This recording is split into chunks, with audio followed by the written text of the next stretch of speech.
Bien, el valor de lo individual hay que de alguna manera redirigirlo, entonces, tal como veníamos viendo en la primera parte de la clase, precisamente hoy vamos a ver, y especialmente con el capítulo que tenemos que traer leído a la próxima clase, tiene que ver con esta noción de propósito, eh, vamos a decirlo así, de propósito deliberado, de deliberación específicamente, como propuesta, como propuesta. Vamos a ver, con qué tiene que ver todo esto?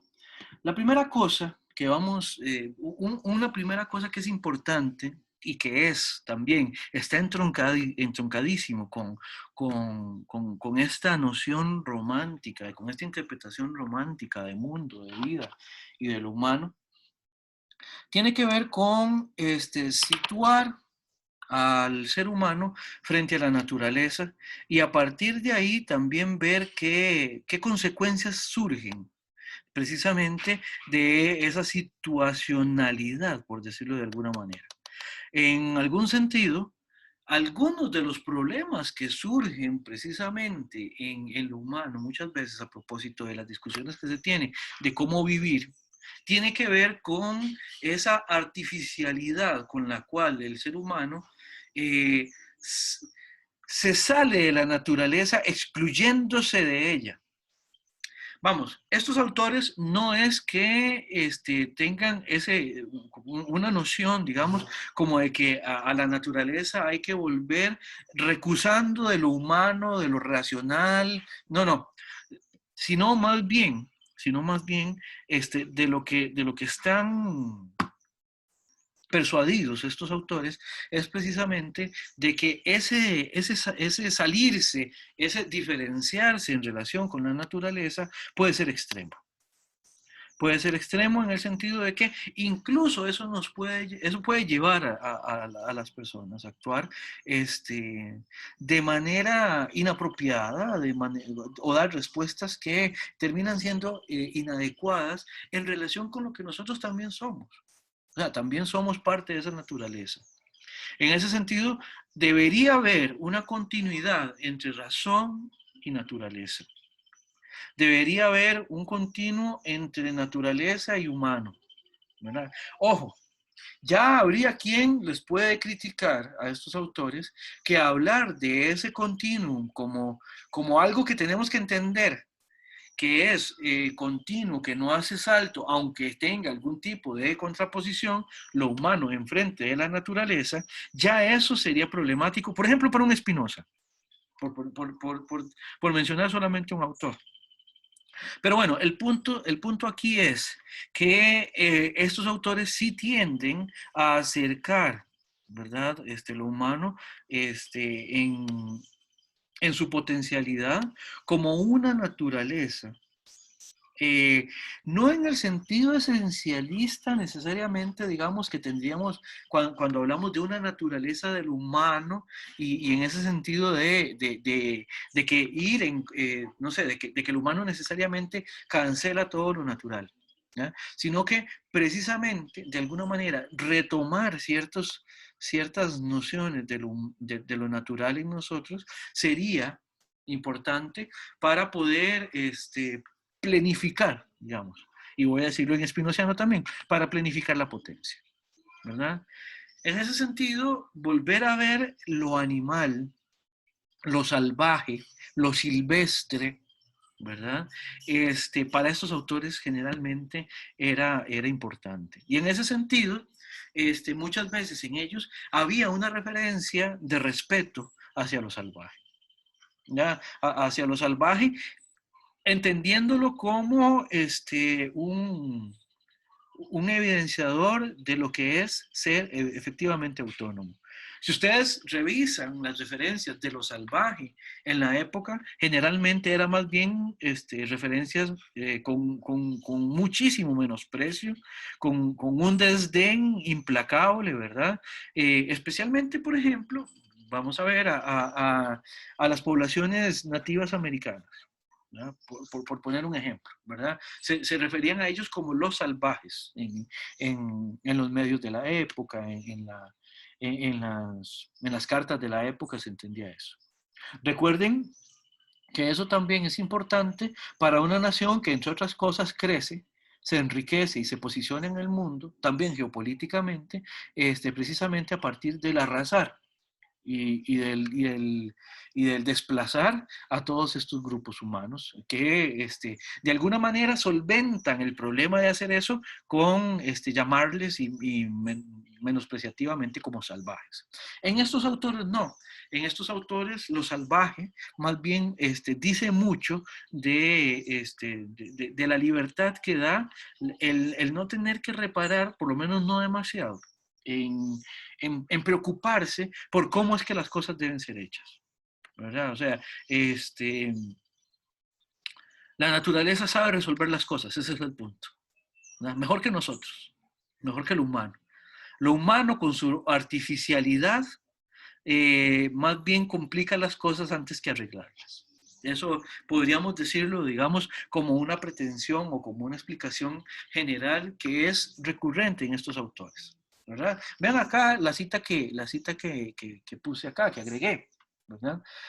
Cómo los animales, los vegetales, ¿verdad? Son autosuficientes y en ese sentido nos darían un buen ejemplo de cómo proceder. ¿Ya? Vamos a ver, los seres humanos, no es que no tengamos suficiencia, la tenemos, digamos, hemos demostrado que hemos podido, digamos, enfrentarnos a lo que hemos querido, digamos, al medio, al punto que ya nosotros no nos adaptamos al medio, sino que, y esto es precisamente cierto a partir o especialmente cierto a partir de la modernidad, cuando por medio del advenimiento del conocimiento científico y eso, y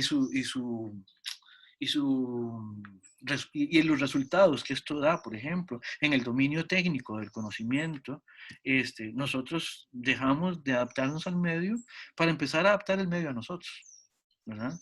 Y eso trajo sus consecuencias. Una de ellas, vamos, o sea, todavía podemos seguir leyendo como optimistamente todo aquello de el engarzar, todo esto que es el progreso. Ya para la época de Emerson, de Thoreau, lo vimos un poco en Poe, en la clase pasada, ya hay mucha desconfianza, o por lo menos alguna, para no ser tan definitivo. Por lo menos alguna desconfianza a propósito de que si ese progreso es tan progreso como se supone que es o como lo pasan quienes le tienen muy buena prensa, ¿verdad? Y en contraposición con ese progreso, pues entonces solo estaría volver los ojos hacia aquello que no ha, y aquí voy a ponerlo entre comillas, que no ha progresado en esa línea, ¿verdad? Ahora, dejémonos de cosas. Dejémonos de cosas. Esta discusión a propósito de si lo que tenemos que hacer es volver hacia lo más natural, hacia lo más silvestre, o si más bien tenemos que, en función de hacer crecer lo humano, no acallar ese progreso, esa es una discusión que para nosotros ahorita es actual. A propósito, y vamos a ver, y en esos términos uno puede plantear esta discusión, por lo menos, creo. Ustedes me dirán si están de acuerdo o no, a propósito de la discusión de si explotamos o no ciertas riquezas en el país. Por ejemplo, la minería a cielo abierto o la explotación de petróleo y gas natural, o por lo menos la exploración para ver si es explotable el petróleo y el gas natural en el litoral atlántico del país. Vean que esta es una discusión que genera de suyo también ciertos valores y ciertos lugares simbólicos de los cuales nosotros todavía tenemos que echar mano, ¿verdad? Para ciertas discusiones que son relevantes para nosotros. En la época esas discusiones eran importantísimas también. Ahora, ¿qué es lo que tiene lo salvaje y lo silvestre, como les he dicho? Bueno, definitivamente tiene autonomía, vive con sus reglas, ¿verdad? Y es auténtico, no, no, no es una pose, digamos, lo que pasa en la naturaleza, lo que pasa en el bosque, ¿ya? Eso no es una pose. Ahí pasa lo que tiene que pasar, ahí se hace lo que se tiene que hacer. Y punto, y punto. Para estos autores eso era refrescante, por lo menos refrescante, si no es que necesario. Dicho sea de paso, uno de los datos que yo creo que ya habíamos dado de Thoreau, y si no, pues, si ya lo dimos, sirve de refuerzo, y si no, pues sirve para plantearlo acá, es que Thoreau es es un autor en quien se reconoce el inicio, el germen de lo que hoy llamamos con toda claridad pensamiento ecológico, ¿verdad? Thoreau es es de las primeras personas que critican que en función del progreso se dañe la naturaleza, se tale el bosque, y es una de las primeras personas que teoriza en función de la conservación del bosque por su valor intrínseco, no de la conservación del bosque como recurso, como lugar de extracción de materias primas, sino porque el bosque en sí mismo es un ambiente que vale la pena preservar precisamente por esa fuerza, por esa vitalidad que tiene y por lo que le aporta, digamos, a la vitalidad y al desarrollo, digamos, de la vitalidad en general, digamos, también para el humano. Esas discusiones están ahí. Ahora, trasladen esas discusiones a propósito de la independencia y de la autenticidad en función de lo que tiene que hacer cada quien, y van a empezar a perfilar entonces un poco mejor qué es esta discusión a propósito de lo individual en la época del trascendentalismo norteamericano. Por eso, esta noción de confianza en uno mismo, esa noción de autenticidad, esa noción de, vamos a ver, voy a decirlo con un término antiguo, de autopoiesis, ¿verdad? De hacerse a sí mismo. Para estos autores empieza a ser relevante. Y no empieza a ser, es súper relevante. Y recordemos que además esto es así en una nación que precisamente por ir demasiado rápido empieza a no escuchar las necesidades específicas a no escuchar necesidades específicas, ni de los pueblos originarios, ni de los individuos de a pie, por decirlo de alguna manera. Después vamos a ver eso qué significa en Thoreau. No sé si habrá alguna pregunta o algún comentario. Profe, sí, entonces en ese sentido, bueno, viene Adelante, siendo adelante. también Ajá. como una respuesta a esa vigorosidad que tenía como la industrialización durante esa época. No. Sí, vamos a ver, no como una alternativa en el sentido de que, no en el sentido de que ellos se movilizaran directamente en contra de la industrialización, pero sí que se pronunciaban a propósito de evidenciar que era algo que había que pensárselo muy bien, que había que, además, recibirlo con un poco más de criticidad que lo que se estaba haciendo en la época. Eso sí de fijo, ¿verdad? Ahora, movimientos posteriores sí van a reclamar estas luchas y las van a hacer suyas, e incluso se van a reclamar a los autores. Por ejemplo, los que se llaman anarcoprimitivistas reclaman mucho a Thoreau como uno de los suyos, digamos, ¿verdad? No que Thoreau se decantara por manifestarse a sí mismo como anarquista, pero sí que ha habido movimientos que se inspiran mucho en este tipo de discusión. No porque el trascendentalismo fuera a plantearse, digamos, o a movilizarse, al menos no en contra de la industrialización, pero sí a evidenciarlo. Contra otros tipos de cosas sí se plantearon bastante más fuertemente, como por ejemplo contra la esclavitud.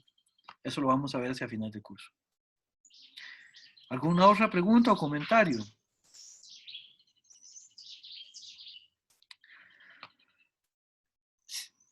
Aquí habría que ver varias otras cosas, ¿verdad? La ventaja que tiene la naturaleza es que al ser sincera consigo misma, eh, al no mentirse a sí misma, nunca se olvida de sí, ¿verdad?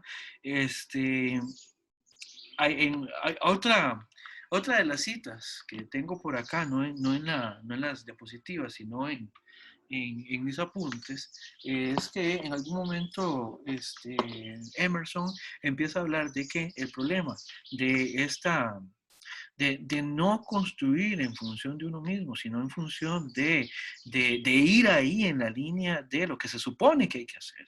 En línea con simplemente el contrato social o el entorno social o los valores sociales o lo que usted quiera, eso el problema es que terminan, lo que yo les decía anteriormente, como una invisibilización del individuo, tiene que ver con que el individuo necesariamente se vacía de sí mismo. Vivir solo en función de ese cascarón, el problema que lo que hace es que drena lo que el individuo es como tal. Eso es, dice Emerson, como conseguir construir un carro y perder el uso de los pies. No sé si habrán visto, o sea, si notaron esa cita, esta referencia que les estoy haciendo, ¿verdad? Es extraviarse, porque de alguna manera, tratando de estar mejor, ya no se está. Tratando de estar mejor, uno lo que hizo fue ceder el lugar de uno y permite que otras cosas piensen por uno, vivan por uno, decidan por uno. Acá, con estos autores, aunque ellos no lo tematizaran de esa manera, pero cabe a cabalidad aquella explicación que, bueno, yo me acuerdo en mis cursos, cuando llevaba cursos de filosofía política o cosas por el estilo, aquello que a uno le decían de que en política no hay lugar vacío, al punto que la decisión que uno tiene que tomar y que uno no toma, será tomada, pero no por uno, o sea, la tomarán por uno, ¿verdad? En ese sentido, estos autores podrían calzar muy bien en este tipo de discusión, en este tipo de propuesta.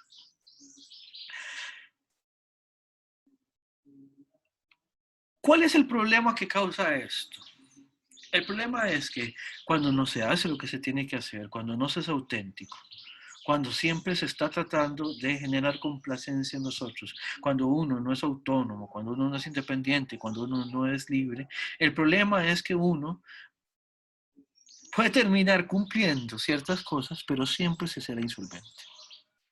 Siempre se será insolvente en el sentido de que de lo que se trata es precisamente de la construcción de sí, ¿verdad? Construir este carácter que vemos aquí arriba a la derecha. Construir ese carácter a partir del cual una persona puede entenderse como virtuosa, o sea, puede entenderse que ya sabe vivir. Construir ese carácter a partir del cual, si heredamos el término kantiano, podemos decir a partir del cual se obtiene una mayoría de edad, en el sentido de la propuesta de vida de cada quien, ¿verdad? Esto está relacionado con varias variables, con algunas variables, para decirlo mejor tal vez, ¿verdad? Algunas de estas variables, Emerson las enumera. Quiero ver un par de ellas porque se relaciona de alguna manera con el trabajo del grupo que tiene que exponer hoy. Y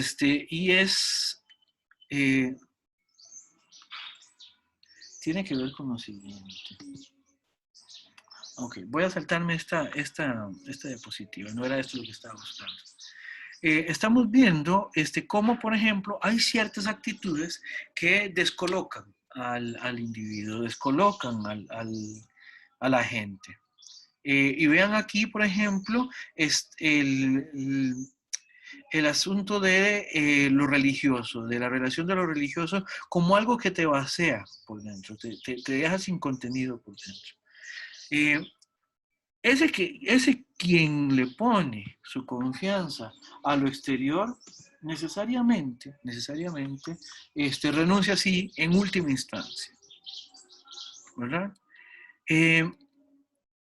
Por eso es que vale más la pena equivocarse, dirían ellos, que no construirse, por decirlo de alguna manera. Hay en esta individualidad de esta época también si se quiere, un elemento importante que es también de dónde es que se heredan ciertos valores, de dónde es que se heredan ciertas líneas de acción. A mí me parece que para eso es que vale la pena también poner esto en relación con las características de cierta religiosidad de la época, que es fundamental para entender mucho el proyecto individualista norteamericano del siglo XIX, del siglo XX también, de alguna manera. Y por eso le vamos a dar también espacio al grupo de la microinvestigación segunda, que es sobre la relación entre el trascendentalismo norteamericano y el unitarianismo, para que nos digan cómo les fue. Permítanme nada más para poner todo en orden. Nosotros, que somos el grupo compuesto de Iván, Karen y yo, Mariana, nos corresponde presentar lo que encontramos sobre nuestra microinvestigación de trascendentalismo norteamericano y unitarianismo. ¿Puedes pasar, Iván, por favor? Sí. Entonces, nosotros nos vamos a centrar en 5 puntos y un dato curioso ahí al final. Entonces, estos serían los 5 puntos, pero para no adelantarlos mucho, entonces vamos a ir viendo uno a uno. Entonces, queremos pasar a la siguiente. El primer punto que nos llamó la atención o que nos parece relevante es el unitarianismo como parte del cristianismo liberal y su relación con las ideas ilustradas.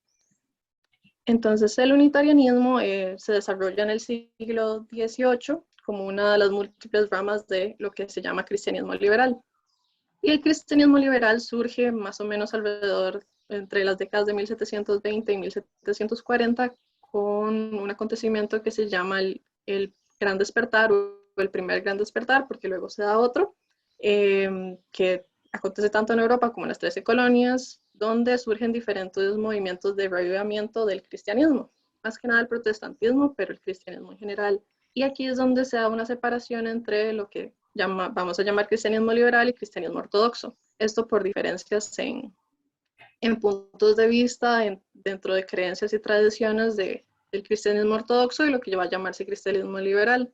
El cristianismo liberal, por ejemplo, no está de acuerdo con la creencia ortodoxa de que el ser humano es inherentemente depravado. Entonces, es una de las cosas que hace que se separen. Pero lo que destaca al cristianismo liberal es que incorpora el conocimiento moderno y las ideas ilustradas en la interpretación religiosa y de los textos y la forma en la que se va a vivir la religiosidad a partir de ese momento. Entonces, se trata de una corriente que le otorga un rol central al pensamiento racional como parte de las ideas ilustradas e incluso lo conciben como un camino hacia el conocimiento divino o hacia la verdad. El unitarianismo es una rama de este cristianismo liberal, entonces también le dan una importancia muy grande al pensamiento racional, incluso le otorgan un rol ético, porque para los unitarianistas el intelecto humano es capaz de buscar la verdad, que sería aquí entendido como el conocimiento divino, y incluso es mediante este pensamiento racional que se puede discernir aquello que se considera ético o la conducta ética, porque para los unitarianistas el comportamiento ético o la conducta ética no es algo que se tiene que dar como se dan los ortodoxos por medio de obediencia a un dogma específico o miedo hacia ciertos tipos de repercusiones por algún dictamen de la iglesia, sino que más bien va a ser por la voluntad que tiene cada individuo y por el intelecto y la capacidad que tiene de discernir esta conducta intelectual. Entonces, el ser humano es capaz, gracias a su intelecto, de conocer esta teoría ética y es mediante las emociones que luego va a poder aplicarla o traducirla a la conducta ética. Sin embargo, como le dan una primacía a estas ideas de la ilustración, la razón o el raciocinio del intelecto va a estar todavía por encima de las emociones, entonces los unitarianistas no le dan mucho, no aprecian mucho un exagerado uso de las emociones en la religiosidad. Y esto es algo que después los trascendentalistas van a reclamar y por eso es que van a rechazar una parte de esto.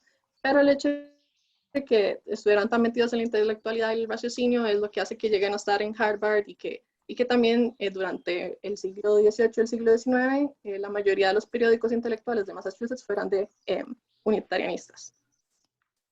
Podemos pasar al siguiente punto. El siguiente punto es el unitarianismo y el individuo desde la tradición protestante.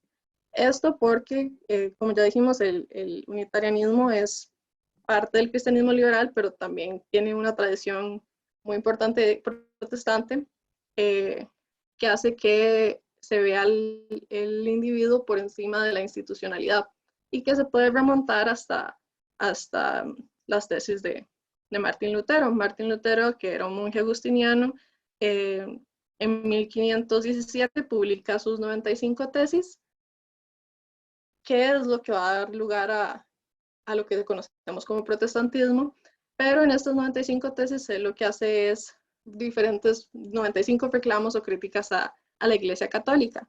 En general, critica el rol de la Iglesia como una institución jerárquica, autoritaria y controladora de la vivencia religiosa. Entonces él estaba en desacuerdo con esto, incluso la tacha de corrupta por la forma en la que se manejaba. No sé, me imagino que la mayoría ha escuchado esas historias de que tenía que pagarle a los sacerdotes para que uno pudiera tener la salvación divina y para que lo confesaran, y entonces la gente que tenía más dinero era aquellos los que podían ser salvados, ¿verdad?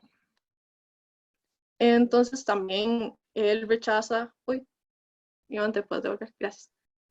Rechaza la utilidad de los rituales religiosos para la salvación espiritual, entonces más bien él defiende que la salvación espiritual de los cristianos se da por la fe individual y por la lectura personal de las escrituras sagradas. Luego tenemos otros movimientos protestantes muy importantes que sería de los cuales desprende luego el unitarianismo, que es el socianismo, que se da a mitad del siglo XVI, y el arminianismo, que surge después del socianismo, que es a finales del siglo XVI y principios del siglo XVII, y estos dos se dan primero en uno en Polonia y el otro en los Países Bajos, y se caracterizan por ser antidogmáticos y también antitrinitarios.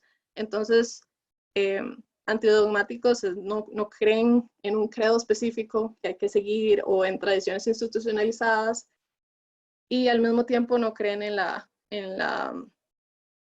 Santísima Trinidad. Entonces consideran a Dios separado de Jesús y Jesús como ser humano. Esto también hace que haya una conexión más grande o cómo pueden percibir la idea de la relación entre Dios y los seres humanos. Entonces estos movimientos protestantes consideraron que para acercarse a Dios se debía interpretar los datos objetivamente presentes en la Biblia, para cual insistieron en la búsqueda y cuestionamiento individual de los textos sagrados de una forma de que estuviera libre cualquier credo o tradición institucionalizada, y así permitían el juicio personal. Y de estas tradiciones protestantes es que después descienden las iglesias unitaristas. Iván, ¿puedes devolverlo, por favor? Gracias. Los unitaristas entonces perciben que, como vienen de toda esta tradición, perdón, que en Massachusetts, ¿verdad?, se da la reunión de muchos de estos tipos de protestantes y empiezan a concebir a Dios de diferentes maneras, y entonces se da una apertura, una libertad para entender la relación de Dios y el individuo de una forma diferente, mezclado con esto del raciocinio, ¿verdad? Y no de una forma obligatoria en la que tenían que entenderse a Dios o las revelaciones de Dios. Y entonces inculca el ejercicio del intelecto, la libre conciencia, la búsqueda individual, y estas son cosas que se le van a inculcar a los trascendentalistas cuando estudian en Harvard, que más bien va luego a hacer que ellos tengan esta actitud crítica, incluso no solo contra la forma en la que interpretan a Dios, sino también contra el propio unitarianismo, y los llevan a crear su propuesta. Eso sería el segundo punto. Ahora sí, Harvard y su vínculo con el unitarianismo y el trascendentalismo. John Harvard nació en Londres, se desempeñó como pastor asistente de la primera iglesia congregacionista de Charleston y fue nombrado como miembro comité para ayudar a compilar el cuerpo de libertades. Se podría decir, como en resumen, que era un joven puritano. Había heredado considerables tierras y cierto dinero. Entonces, ordenó como que la mitad de su dinero y la colección clásica y teológica que tenía, que eran más de 150 volúmenes, se diera a una escuela que se había creado recientemente en lo que después pasó a llamarse Cambridge. Entonces, la escuela que había sido fundada, tras recibir como ese donativo de Harvard, entonces decidió, o sea, el Tribunal General decretó que la escuela tomara el nombre de Harvard College, en agradecimiento a este gran benefactor. El lema original de la universidad era como la verdad para Cristo y la iglesia. Pero ya en el siglo XX se volvió más secularizado y cortaron la última frase. Entonces dejaron solo como la parte de la verdad. Este cambio fue debido al cristianismo calvinista puritano, que empezó como a protestar. Entonces hizo como que este cambio se diera. Ya en 1933, Thoreau entra a estudiar a dicha universidad y fue miembro del círculo encabezado por Emerson, de los trascendentalistas. Entonces, ideológicamente, Thoreau se formó bajo la influencia de los románticos europeos, Rousseau, y a partir de aquí se empiezan a rechazar partes del unitarianismo que se impartía en la universidad. Entonces, se podría decir que ya Harvard College empezó a experimentar una liberación de ideas, bueno, de las ideas puritanas, y esto debido como a la influencia de los unitarios que habían llegado a controlar de cierta manera la institución. Y empieza a darse un mayor énfasis en lo que es la razón, la moralidad, el humanismo y la libertad intelectual, más allá que la religión en sí. Entonces, los cambios en la universidad se dieron graduales.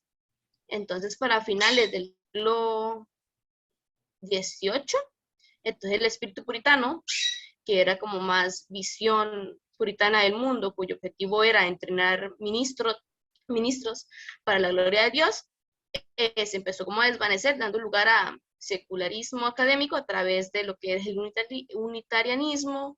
Ya en el siglo XX empezó también indicios del marxismo que se importó de Europa, el globalismo y el humanismo.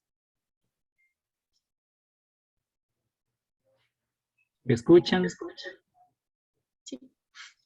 Ok, dándole continuidad a nuestra investigación, microinvestigación, hablamos del unitarianismo y la desobediencia civil, pero tomando ya la referencia amplia que dio nuestra compañera Mariana, quiero hacer énfasis de esta segunda parte de desobediencia civil, propuesta por Thoreau. Voy a tomar las palabras iniciales de esta publicación. El mejor gobierno es el que menos gobierna. Dicho de otra manera, el mejor gobierno es el que no gobierna. Parece un poco cantinfleado, pero hay mucha razón, refiriéndose a que cualquier sistema, hablemos a nivel país, tiene establecidos a lo largo de la línea de la historia sus reglas, pero ¿qué pasa cuando alguno de los individuos decide que hay formas diferentes de hacer las cosas o que no se siente cómodo desarrollar su vida en esa línea tan ortodoxa o quiere romper un paradigma? Bueno, precisamente un punto que quiere atacar Thoreau es la parte de la esclavitud, ya lo ha mencionado el profesor. A mitad del siglo XIX, es una de las razones de gran peso, ¿verdad?, que inquieta a Thoreau, porque él considera de que la tolerancia de la que se habla es una tolerancia que requiere llevarse a la acción. Usted puede ser respetuoso de un sistema, pero también la parte de individuo y su intimidad intelectual también necesita ejercerse. Como segundo punto está una guerra, ¿verdad? Registrada históricamente Estados Unidos versus México, que está calificada de injusta por el autor porque para nadie es un secreto que hay un gran robo de territorios y demás, ¿verdad? Sobre todo la parte occidental de Estados Unidos. Y si hablamos de una herencia, lo digo entrecomillado, se habla de una herencia forzada, ¿verdad? Con un tinte de formalismos y protocolos, pero al final es un robo. Versus un tercer aspecto de una resistencia, Thoreau la llama contrafricción. Él se refería a propiamente la obra de la desobediencia civil, que manifiesta ideas políticas y otros conceptos, ¿verdad? Él lo ilustra con la frase: cualquier hombre que tenga más razón que sus prójimos ya constituye una mayoría de uno. Y varias veces se escucha, ¿verdad?, que uno puede hacer la diferencia, pero desde un argumento con sentido. Y eh, para enriquecer esta parte de el por qué el versus, se habló de una doctrina trinitaria que puede ser en principio vista como algo entrópico, ¿verdad? ¿Cómo es posible que sean tres personas bajo la bandera de Dios, ¿verdad? Puede ser hasta confuso a la hora de explicarlo y está muy presente en muchas denominaciones cristianas, con algunas de sus variantes en interpretación. Luego, la relación del vegetarianismo con trascendentalismo. El trascendentalismo quiere incluir, ¿verdad?, en la postura que se hace desde Emerson y que le viene a dar continuidad Thoreau, tiene que ver mucho con aquello de explotar la parte espiritual, que es un área de vida, pero el mayor maestro es el elemento natural, el entorno que nos rodea. Hay tres frases las cuales quiero compartir. La primera, que menciona que el trascendentalismo se considera movimiento filosófico, religioso, literario, que aportó una nueva visión de naturaleza, esa espiritualidad, y por supuesto que hay una influencia. Se mencionó ahora de forma referenciada el ecologismo, ¿verdad? Y el ecologismo maneja como gran importancia cuál es el motivo que hace que las personas puedan asumir como filosofía de vida este ideal. ¿Por qué el vegetarianismo, que tiene vínculo con el ecologismo? Porque hay un cuestionamiento que se hace del por qué eliminar la vida animal para yo poder saciar una necesidad, ¿verdad?, clasificada como fisiológica. Entonces está en tema de juicio. Si nosotros hacemos un pequeño sondeo y le preguntamos a las personas vegetarianas del entorno que por qué lo decidieron ser, podemos encontrar variantes en respuesta, pero aquí lo que trasciende es que si se trata de algo tan trivial como una moda, ese estilo de vida se va a caer con el tiempo, pero cuando tiene que ver con la convicción de alguien que su credo es muy íntimo y no por quedar bien con una sociedad, sino porque no puede ir en contra de ese valor, entonces ahí estamos hablando de una construcción intrínseca. Quiero referenciar para ir cerrando un poco. Bueno, hay otras dos frases más, ¿verdad? Recordamos que el entorno en donde se enciende esa chispa de Thoreau es en un entorno natural que le permite a él aprender sin ninguna intermediación, ¿verdad? Ninguna otra persona, llámese un tercero, el líder religioso, que le permite a él darse cuenta por sus propios medios que es una decisión que puede hacer un cambio. Y bueno, esta obra que ver a la izquierda es una obra, se llama La ciencia descubre a Dios. Lo que llama la atención es del 2010 de un autor llamado Ariel A. Roth. Él no es una persona líder religiosa, sin embargo sí tiene como una inclinación al cristianismo, pero lo que encanta de esta obra es que no utiliza ningún referente bíblico, no porque sea algo alérgico ni porque tenga algo de malo, sino porque si se quiere compartir un mensaje, sobre todo a cierto tipo de línea de pensamiento, como por ejemplo un gnóstico o un, ¿cómo se dice? Los que no creen en Dios, se me fue la palabra. Ateo. Ateo, gracias. Toma como referencia la naturaleza. Incluso el referente científico es Isaac Newton y habla de que la tercera parte de sus publicaciones eran teológicas, y también menciona un poco de su vida, un poco filantrópica, de que le gustaba compartir sus recursos con la gente menos favorecida, incluyendo a su madre que le abandonó al nacer, pero por una cuestión voluntaria decide darle fin a la vida de su madre y básicamente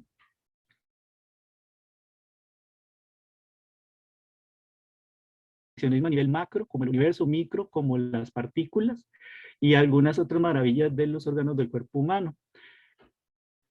Queriendo cerrar, tenemos un dato curioso, ¿verdad? De la bandera de Irlanda. Esta viene a asumirse en 1916 después de la Revolución y con esta franjas, esta bandera tricolor, vemos una separación del color verde que representa el catolicismo, el naranja que es el protestantismo y el color blanco que no tiene énfasis en su explicación, básicamente muy interpretado en forma general como la paz. La bandera viene a asumirse después de que, aunque se independiza de el Reino Unido, forma parte de Gran Bretaña y quiere decir que puede existir una armonía entre la parte que trasciende como convicción individual, ¿verdad? De un credo y poder ser respetuoso de un sistema, llámese político o nacional, pero respetando siempre el individualismo. Eso sería todo y muchas gracias por la atención.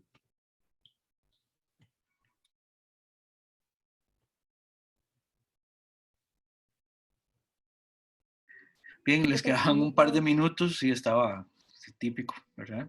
Bien, tengo unas cuantas cosas que quisiera decir y también podemos dar un poquito de tiempo por si alguien también quisiera hacer alguna pregunta al grupo o algún comentario o alguna pregunta, ¿verdad? Importantísimo, no sé si vuelven a compartir la presentación, si son tan amables. Así la aprovecho yo también en esta intervencióncita rápida.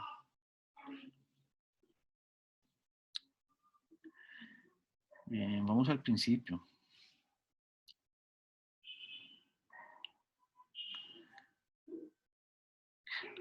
Sí, bueno, no tan al principio.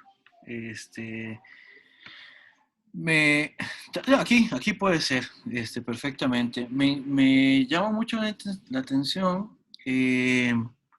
Bueno, creo que es una más. Iván, ¿tenés una más adelante, por favor? No, bueno, no importa. Era un poco más atrás. Hay una parte donde se habla de la primacía sobre las emociones. Ahí está, al puro fondo. Vean qué interesante cómo en un entorno determinado, como es en este caso los Estados Unidos, se establece de alguna manera que van a tratar de generar o bien una religión o bien una explicación racional, digamos, que en algún sentido prime o le dé primacía más bien a la racionalidad, a la explicación sobre las emociones. Anteriormente habíamos dicho que en la modernidad hubo un despliegue importante a propósito de esta subjetividad, de esta racionalidad, y que, por ejemplo, se trataba de no hablar de casos particulares, ¿verdad? No se trataba de hablar de lo que denominamos en ese momento el sujeto empírico, lo que hacía específicamente cada quien. En relación con esta primacía de o bien la razón, o bien podríamos decir aquí, podríamos agregar la primacía de la fe sobre las emociones, es precisamente el resultado de que se acalla y por lo tanto también de alguna manera se ata lo que el individuo haría si no tuviera que responder a esa primacía. ¿Verdad? Y eso tiene mucho este puritanismo, hay películas donde esto se ve muy bien y hay documentos donde uno lo puede también explotar, pero por ejemplo, esa austeridad que tienen estas denominaciones religiosas de Estados Unidos, de Nueva Inglaterra, uno lo ve en relatos literarios que después se retoman en películas, como los relatos de la época de Thoreau, por ejemplo, en Nathaniel Hawthorne, La letra escarlata o Las brujas de Salem. Una estética completamente frugal, si se quiere, muy seca, una seriedad una adustez sería la palabra en las relaciones. Tiene que ver precisamente con ese puritanismo que trata de dominar, y si se quiere, incluso si se pudiera, de eliminar las emociones. ¿Verdad? Eso es típico. Este fue un dato bastante bueno. Lo vemos aquí en esta lámina y después también lo menciona Karen cuando habla de Harvard. En relación con el aporte del protestantismo, quería decir, sí, en la anterior, quería decir a propósito de Lutero, dos tesis que son, a mí siempre me resuenan cuando estoy tratando de explicar esto que estamos viendo hoy. Que tiene que ver con la tesis o la postura de Lutero que decía que sola fidei y sola scriptura. ¿Ya? La sola fe tenía que ser suficiente para procurar la comunión del creyente con la divinidad y en ese sentido también de garantizar la salvación. En un momento que, tal como decía adecuadamente Mariana, la iglesia se promocionaba como el medio, el instrumento mediante el cual la gente se podía garantizar la salvación de su alma. Y por otro lado, la sola escritura, que fue también, que está relacionada también con lo que mencionaron, que es que la Biblia debería ser suficiente, debería arrojar la suficiente luz para que quien la lea, que esto sí fue algo que mencionaron directamente, que es el libre acceso a la lectura del texto bíblico por parte de los individuos, y eso combinado con el hecho de que la sola Biblia es suficiente para aportar los elementos necesarios para su interpretación, con eso había una fuerte tendencia a eliminar la importancia de la institución, en este caso de la iglesia, en este caso de cualquier iglesia o de cualquier religión sistematizada. Y por eso es que esto es importante. Y veámoslo así, pongámoslo en relación. El movimiento de Lutero y los movimientos protestantes en ese sentido son muy modernos, porque tratan de rescatar otra vez a estas características que tienen los sujetos, o sea, los sujetos, como la capacidad que tienen todos, o que tendríamos todos y todas. Bueno, para estos tiempos, hablar de todos y todas es pedir demasiado, ¿verdad? Pero sería las posibilidades que habría en los sujetos de efectivamente ser suficientes, ser autónomos a propósito de su manera de vivir la religión. Ese es un punto crucial, porque eso también, de alguna manera, ni siquiera es que está tematizado por los trascendentalistas norteamericanos, pero cuando uno pasa por ahí, uno eso lo ve como un dato, como parte de la atmósfera intelectual, religiosa y política de la época. Es muy rico ver ese tipo de datos. Después, cuando se habla por ejemplo, de los Países Bajos como un lugar de libertad, ustedes recordarán que los Países Bajos, lo que ahora es Holanda, lo que ahora entendemos como Holanda, ¿no? En aquellas épocas se entendía como un lugar sumamente liberal. generalmente los autores iban a refugiarse a los Países Bajos, algo como lo que hizo Spinoza precisamente, porque sabía que ahí había un poco más, si no una libertad completa, por lo menos sí un poco más de libertad de poder publicar y discutir ciertos temas que en el resto de Europa estaban siendo vedados. Otro dato que es importante en relación con esto del individualismo, y es que una vez que a partir de una doctrina, en este caso cristiana, se niega el dogma de la Trinidad, nos queda negar la Trinidad sin negar la importancia de Jesús, nos hace quedarnos con un Jesús no divino, con un Jesús humano, y además sumamente importante. Si ustedes lo ven, esto nos permite tirar líneas a propósito de leer la importancia, en este caso, y obviamente Jesús también para este tipo de cristianismo lo era un individuo especialmente importante, de donde se puede colegir la importancia que tiene de suyo la individualidad de los seres humanos.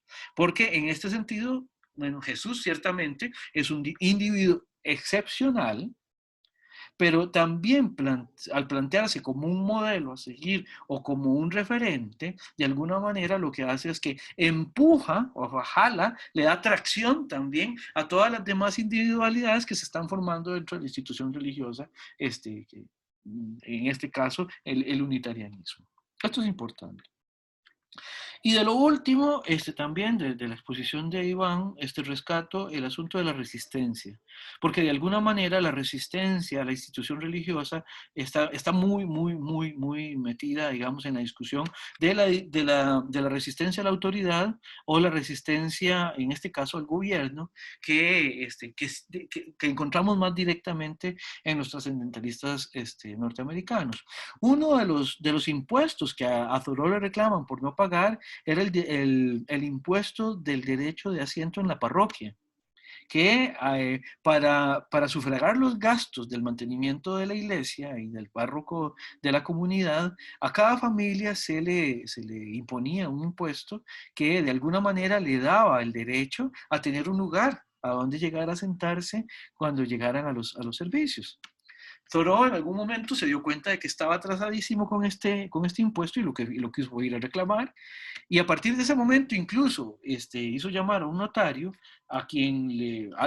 con quien hizo algo así como un acto en el cual decía que conste que yo, Henry David Thoreau, no estoy dispuesto a que me agreguen en la lista de ninguna institución a la que yo no haya pedido ingresar expresamente, ¿verdad? Y en ese sentido se desvincula de la institución religiosa. Eso también como un acto de resistencia, que también algo similar vamos a encontrar en otros trascendentalistas. Eso, digamos, sería también como participaciones que yo habría querido tener. No sé, compañeros, compañeras, si tienen alguna pregunta o algún comentario para el grupo. Josué puso en el chat que cómo pasa Estados Unidos de esto a pastores con mansiones y con aviones. No, cuidado. Los ministros empoderados económica y políticamente ya existían en esa época. Ya desde entonces, o sea, no es que hay un cambio.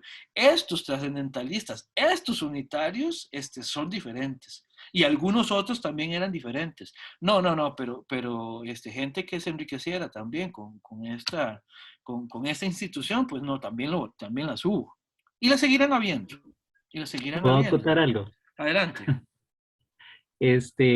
Las indulgencias de las que habló Mariana, ¿verdad? Que se tenían que pagar por el derecho a la salvación y casi que suena como el ejemplo que usted pone, ¿verdad? De pagar un impuesto por un espacio, suena como casi una acción de pertenecer a un club social, y muchos otros ejemplos pueden ser encontrados en muchas denominaciones que actualmente existen. Claro.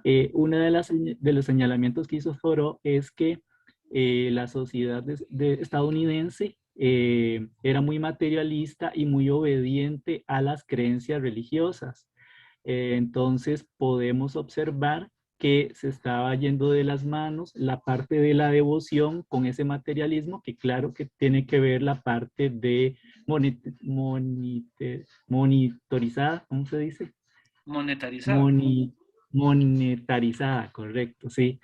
Entonces, una cosa va yendo a la otra. Por supuesto, en el camino hay oportunistas que hasta la fecha siguen existiendo y hacen que la fe de muchos o la devoción pues llegue a convertirse en decepción. Sí, ahí habría que decir un par de cosas para ir cerrando ya lo de esta microinvestigación, que ustedes ven cómo aporta también para entender la época. La primera cosa es que no es poca cosa lo que se logra con ese tipo de manipulación de la feligresía. O sea, en la época de Lutero, lo que estaba construyendo la Iglesia Católica, entre otras cosas, era pues, lo que ahora es la Basílica de San Pedro. O sea ni nada más y nada menos, ¿verdad? Y, bueno, y después vendrán también las versiones que tienen que ver con el protestantismo de la teología de la prosperidad y todo ese tipo de cosas.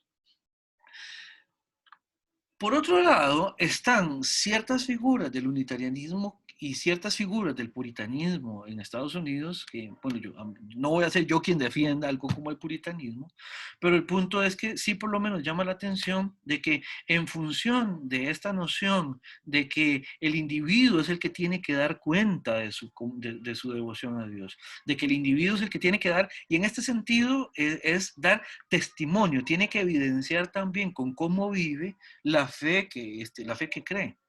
Y a partir de ahí, los movimientos puritanos tuvieron mucho éxito en calar en la vida privada de los individuos a partir del hecho de que introyectaron esa manera de actuar, y eso a la fecha, por ejemplo, en denominaciones protestantes que uno puede encontrar en el país, todavía esa noción de la vida devocional, del testimonio de quien cree, del creyente, de la creyente, en su comunidad, en su trabajo, en sus relaciones, en la iglesia, eso es fundamental también. O sea, es un discurso. Yo no voy a decir que no sea posible que sea un discurso que lo adopten de buena fe. Ya, podríamos partir de ese hecho, pero es un discurso también que ha calado profundamente en la funcionalidad, digamos, de este tipo de creencias. Basado, dicho sea de paso, en la responsabilidad individual de ser solvente. Ven, es como darle un giro a estas discusiones que estábamos viendo con Emerson hace unos minutos, incluso como una hora. No sé si habrá alguna otra pregunta o algún otro comentario. Bien, entonces, terminamos aquí la parte de la participación del grupo de la microinvestigación segunda. Y por ahora, vamos a hacer aquí la segunda pausa.